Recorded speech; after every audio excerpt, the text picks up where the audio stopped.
नमस्ते। एक सवाल है, क्या सिर्फ 30 दिनों में खेती का पूरा तरीका बदला जा सकता है? आज हम लोग इसी बात को समझेंगे कि कैसे खेती को न सिर्फ स्मार्ट बल्कि ज्यादा मुनाफे वाला काम बनाया जा सकता है। तो सवाल वही है, क्या सच में एक महीने के अंदर खेती में कोई बड़ा बदलाव आ सकता है? और इसका जवाब है बिल्कुल हाँ, अगर। और ये अगर बहुत ज़रूरी है। अगर हम स्मार्ट तरीके अपनाएं, तो चलिए देखते हैं ये होगा कैसे। तो हमारा लक्ष्य क्या है? बिल्कुल साफ है, एक ऐसी फसल तैयार करना जो सिर्फ अच्छी ही नहीं बल्कि स्मार्ट हो। एक ऐसी पैदावार जो किसान की एक एक बूंद पसीने की कीमत वसूल करवाए।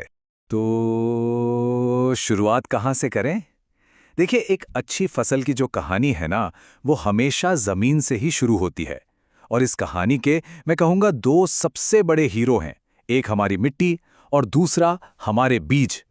अब देखिए, एक मजबूत फसल की जो नींव है वो दो पिलर्स पर टिकी है। पहला, मिट्टी की सही तैयारी, उसे इतना उपजाऊ बनाना कि वो पौधों को पूरी ताकत दे पाए। और दूसरा, सही बीज का चुनाव, मतलब ऐसे बीजों को चुनना जिनके अंदर एक बेहतरीन फसल बनने का पूरा पोटेंशियल हो। इसको ना एक आसान तरीके से समझते हैं। सोचिए कि अच्छी मिट्टी पौधे के लिए एक पौष्टिक थाली जैसी है और सही बीज वो उस थाली को खाने वाला एक तंदुरुस्त बच्चा है। अब अगर दोनों में से एक भी कमजोर पड़ गया ना, तो अच्छी फसल की उम्मीद करना सच कहूं थोड़ा मुश्किल हो जाता है। चलिए, बुनियाद तो तैयार हो गई, अब वक्त है पौधे को बड़ा करने का। और बिल्कुल जैसे एक बच्चे को अच्छे खाने पीने की जरूरत होती है, ठीक वैसे ही हमारी फसल को भी जरूरत है सही पोषण और सही सिंचाई की। देखिए, खाद का इस्तेमाल करना ना ये एक कला है, एक आर्ट है। इसका मतलब सिर्फ ये नहीं कि बस खाद डाल दी। असली बात यह है कि कब डालनी है और कितनी डालनी है।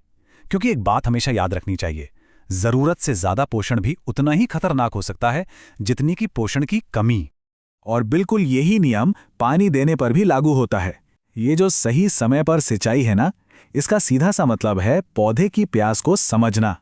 उसे पानी तभी देना जब उसे सच में उसकी जरूरत हो, क्योंकि ज्यादा पानी जड़ों को गला देगा और कम पानी उन्हें सुखा देगा। यहां पर टाइमिंग ही सब कुछ है। ठीक है, तो हमने जमीन तैयार कर ली, बीज बो दिए, पौधे को पोषण भी दे दिया। लेकिन सोचिए, इतनी सारी मेहनत एक झटके में बेकार हो सकती है। इसीलिए अब बारी आती है एक बहुत ही जरूरी कदम की, और वो है फसल की सुरक्षा। ये जो शब्द है ना, रोग नियंत्रण, इसका मतलब है इलाज से बेहतर बचाव। ये बिल्कुल एक इनविजिबल शील्ड, एक अदृश्य सुरक्षा कवच बनाने जैसा है। एक ऐसा कवच जो फसल को कीड़ों और बीमारियों के हमले से पहले ही बचा ले, ताकि वो बिना किसी टेंशन के आराम से बढ़ सके। तो असल में देखा जाए, ये कदम हमारी मेहनत का एक तरह से इंश्योरेंस है। ये इस बात को पक्का करता है कि बीज बोने से लेकर पोषण देने तक का जो पूरा सफर है ना, वो एक सेहतमंद और भरपूर फसल के साथ ही पूरा हो।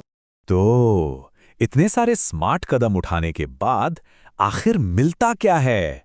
चलिए, अब इस मेहनत के मीठे फल पर भी एक नजर डाल लेते हैं। तो ये सब करने से आखिर फर्क क्या पड़ता है? क्या नतीजा सिर्फ एक ठीक-ठाक अच्छी फसल है, या उससे भी कुछ ज्यादा है? और इसका जवाब बिल्कुल साफ है और बहुत पावरफुल है। नतीजा है एक ऐसी फसल जो सेहतमंद और मजबूत हो। यही तो है इस पूरी कोशिश का इनाम, एक ऐसी पैदावार जिस पर सच में गर्व किया जा सके। तो चलिए एक बार फटाफट इस पूरे प्रोसेस को दोहरा लेते हैं। शुरुआत होती है एक मजबूत नींव से, यानी सही मिट्टी और बीज। फिर आती है सही देखभाल, यानी टाइम पर पोषण और पानी। और आखिर में उस मेहनत की हिफाजत, यानी बीमारियों से बचाव। और जब ये सब चीजें सही जगह पर होती है ना, तो नतीजा मिलता है एक शानदार सेहतमंद फसल।